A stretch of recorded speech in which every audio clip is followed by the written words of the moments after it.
চিপসটা তো খেতে অনেক মজা। মাম্মিও চিপস খাচ্ছে, কিন্তু আমার চিপস তো শেষ হয়ে গেল। এ কি, মাম্মির কাছে চাই, তোমার চিপসটা আমাকে দাও। না, দিব না আমি।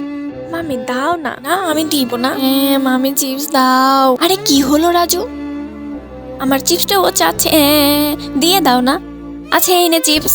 হি হি হি হি হি। এটা কিন্তু অনেক মজা। আমি কিন্তু একটা বুদ্ধি পেয়েছি। কি?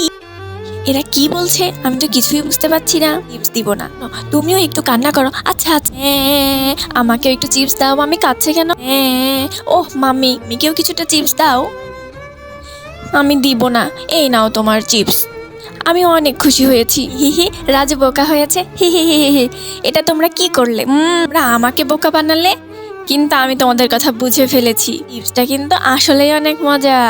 তার আগে তুমি দুধ খেতে ভালোবাসো নাকি মদ খেতে ভালোবাসো? যদি দুধ খেতে ভালোবাসো তাহলে অবশ্যই ভিডিওটি লাইক করে চ্যানেলটি সাবস্ক্রাইব করে দাও। কিন্তু আমি তোমার চিপস রেখে আমার খালি প্যাকেটটা তোমাকে দিয়েছি। হয়ে গেলাম।